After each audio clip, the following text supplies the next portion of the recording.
नमस्कार मित्रों, स्वागत है आपका वासुदेव संस्कृत वाणी यूट्यूब चैनल पर। मित्रों, आज हम उत्तराखंड के दिव्य धाम और माँ गंगा के उस पवित्र धाम में पहुँचे हुए हैं जो कि गंगोत्री नाम से संपूर्ण विश्व में विख्यात है। अपने पापों को नष्ट करने के लिए ऐसे दिव्य धाम पर हम पहुँचे हुए हैं। मैं हृदय की गति से आप सभी दर्शकों का हार्दिक स्वागत, अभिनंदन और वंदन करता हूँ। आज मेरे साथ कैमरे में सौरभ जी हैं, आपका भी अभिनंदन करता हूँ। मित्रों, जैसे इस पवित्र धाम यहाँ उत्तरकाशी जनपद में, उत्तराखंड के उत्तरकाशी जनपद में गंगोत्री का यह दिव्य धाम, जहाँ के आप ये दर्शन कर पा रहे हैं, मंदिर के दिव्य दर्शन कर पा रहे हैं। यहाँ की महिमा के बारे में हम अब यहाँ के रावल से जानेंगे कि यहाँ की महिमा क्या है और किस प्रकार से भगीरथ ने यहाँ तपस्या करके माँ गंगा को यहाँ पर अवतरित किया था। गौमुख गंगोत्री ऐसे दिव्य धाम, माँ उपहारी दुर्तारी तरंगधारी, शैलप्रचारी गिरिराज गुपा विदारी, झंकारिकारी हरिपाद रजोपहारी, गंगा पुनात सततम सत्कारवारी, गंगा पुनात सततम सत्कारवारी। ये पंक्तियाँ चरितार्थ करती है माँ गंगा के उस अवतरण को, जिस स्थान पर हम लोग उपस्थित हुए हैं। मैं सौरभ जी से चाहूँगा कि यहाँ के जो भक्तजन आए हैं उनके भी एक बार हमारे दर्शकों को दिखाने का कष्ट करेंगे। ऐसी दिव्यता और अखंडता हमारे संपूर्ण विश्व में बनी रहे। अपने पवित्र को, अंतःकरण को पवित्र करने के लिए गंगा के उस पावन जल से हम अपने अंतःकरण को पवित्र करते हैं। ऐसी दिव्यता, यहाँ का जो ये पावन एक पर्वत श्रृंखला है, जिससे मनमोहक और बहुत ही सुंदर आनंदित यह क्षेत्र दिखाई देता है।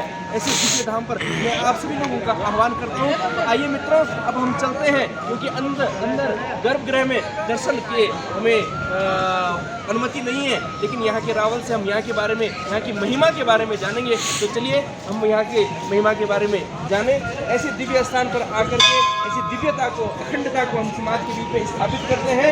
इसके लिए हम ऐसे दिव्य स्थान पर आकर के यहाँ के जो पूज्य रावल जी हैं, मैं उनके श्री चरणों में नमन, वंदन, अभिनंदन और प्रणाम करते हुए आपसे निवेदन और आग्रह करना चाहूँगा कि मेरा आपसे आग्रह है कि आप यहाँ के जो माँ गंगा का जो यहाँ दिव्य स्थान है, यहाँ के बारे में, यहाँ की महिमा के बारे में हमारे दर्शकों को बताने का कष्ट करेंगे। रावल जी।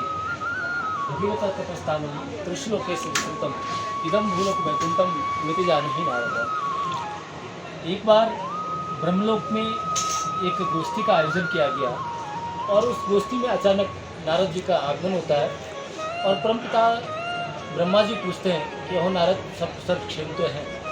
तो नारद जी बताते हैं कि मैं तीनों लोगों का भ्रमण करते करते एक ऐसी जगह पे पहुंचा जहाँ पे मैंने सुरसरी के दर्शन किए और मैंने भजन और पान किया और मुझे बड़ा आनंदित हुआ। मैं इस स्थान के बारे में जानना चाहता हूँ। तो परमपिता ब्रह्मा जी कहते हैं कि भगीरथ तपस्थान त्रिशलोकेषु विस्तृतम इदम भूलोक वैकुंठम इति जानहि नारद। ये नारद, महाराजा भगीरथ जो चक्रवर्ती सम्राट थे, उनकी वह तपस्थली है और उन्होंने पंचसहस्राणि पंचवर्षशतानि च अत्र तपस्तीर्थम जीर्णपर्णा, अत्यंत कठिन 5,500 वर्ष तक तप किया। शास्त्रोक्तों से ऐसा भी होता है कि यहाँ पर आकर दृष्ट्वा जन्म शतम पापम पित्वा जन्म शतद्वयम्, कि आप आए और आपने कुछ नहीं किया, खाली गंगा जी के दर्शन कर लिए तो आपके 100 जन्म के पाप से मुक्ति मिल जाती है। दृष्ट्वा जन्म शतम पापम और पित्वा जन्म शतद्वयम्, और आपने पान कर लिया तो 200 जन्म के पाप खत्म हो जाते हैं।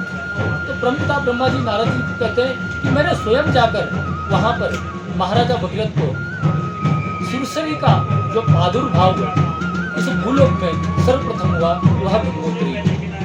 गंगा इतिवृषा गंगोत्री शब्द बनता है, या वही स्थान है जो सुरसरी स्वर्गलोक में विराजमान थी, वह इस भूलोक में प्रथम बार जो प्रादुर्भाव हुआ वह इसी स्थान पर हुआ। यहाँ से आगे बढ़ते हुए सूर्य कुंड है, जहाँ पर भगवान शंकर ने अपनी जटाओं को गंगा जी का वास किया, अपनी जटाओं में उनको जगह दी। ऐसे आगे करते हुए गौरी कुंड है, जहाँ पर नाग लोगों ने गंगा जी को रोक दिया था। भगीरथ और नाग लोगों का काफ़ी आपस में सामंजस्य हुआ, काफ़ी बातचीत हुई। नाग लोग नहीं गंगा जी को आगे जाने दे रहे थे। फिर महाराजा भगीरथ की याचना पर गंगा जी ने स्वयं वहाँ पर दर्शन देकर नाग लोगों को समझाया और फिर यहाँ से सभी आगे जाते जाते हरिद्वार और गंगा सागर, जहाँ पर कपिल मुनि के आश्रम में सगर के 60,000 पुत्र थे, उनका उद्धार किया। मैं कहूँ कि इसे आपके जितने भी यूट्यूब श्रोता हैं या दर्शक हैं कि गंगोत्री धाम में आने पर अपने पूर्वजों का स्मरण तर्पण करने से मुक्ति प्रदान होती है, क्योंकि गंगा जी का प्रादुर्भाव ही इसी बात के लिए हुआ था। मैं सभी को भगवती गंगा जी की ओर से शुभकामनाएं और शुभ आशीर्वाद प्रेषित करता हूँ, और साथ में सभी जो भी दर्शक देख रहे हैं उनको गंगोत्री के लिए आगमन के लिए आमंत्रित करता हूँ। जय माता दी। बहुत बहुत धन्यवाद रावल जी, आपके चरणों में मैं वंदन करता हूँ। और जिस प्रकार से महाराज जी ने बताया कि यहाँ पर आप आए और माँ गंगा के दिव्य दर्शन करें, और आज की हमारी इस आध्यात्मिक यात्रा में सतीश सिंधियाल जी और नीरज भट्ट जी भी हैं। आपका भी मैं हृदय की गति से हार्दिक अभिनंदन और वंदन करता हूँ। तो मित्रों, चलिए एक बार हम आपको माँ गंगा के साक्षात दर्शन कराते हैं। माँ किस रूप, जल रूप में जिस प्रकार से हमारे अंतःकरण में प्रविष्ट होकर के पवित्रता अखंडता को बनाती है, ऐसे दिव्य स्थान पर आकर के हम ऐसे दिव्यता को अखंडता को बनाए रखने के लिए माँ गंगा के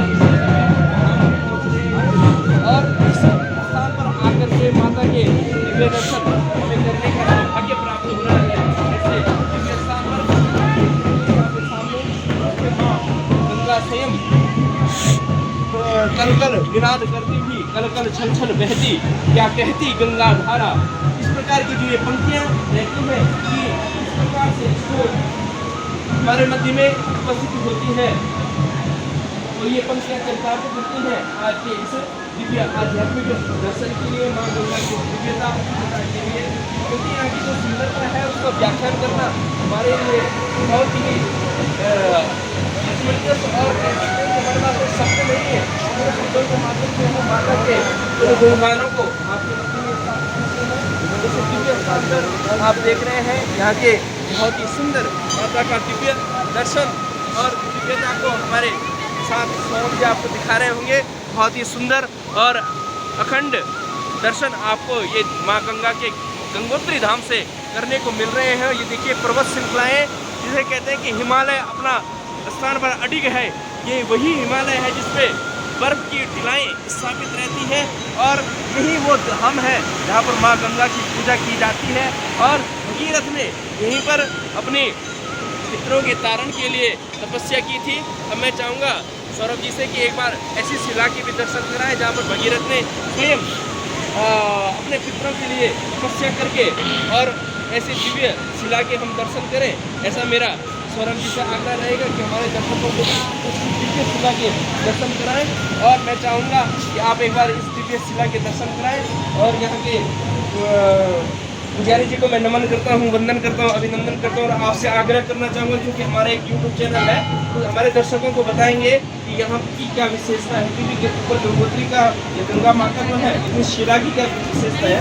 एक बार हमारे दर्शकों को इसके बारे में बताने का आप कष्ट करेंगे, ऐसा मेरा आपसे आग्रह रहेगा। शिला का मेन उद्देश्य है यहाँ पे भगीरथ राजा से 5500 वर्ष तक तप किया अपने आसन प्राणायाम के द्वारा। यहाँ पे तो भगीरथ जी ने माँ गंगा की, ब्रह्मा जी की और शिव की उपासना की थी यहाँ पे, तब जाके माँ गंगा प्रकट हुई थी। इसका मेन उद्देश्य है। बहुत सुंदर आपने बताया कि यहाँ पर शिला पे स्वामी भगीरथ ने स्वयं तपस्या करके ऐसे दिव्य स्थान पर और माँ का अवतरण कराया था, और उनको ब्रह्मा जी, भगवान विष्णु का और भगवान शंकर की भी तपस्या इसी शिला पर की थी। ऐसा इस दिव्य स्थान पर आकर के हम अपने को धन्य मानते हैं, और आप सभी दर्शकों को भी यहाँ के दर्शन इस वीडियो के माध्यम से हम करा रहे हैं। तो बहुत सुंदर मित्रों, हम इसके आगे भी आपको अभी सूर्य कुंड के दर्शन कराएंगे, तो आप हमारे साथ इस वीडियो में बने रहिए।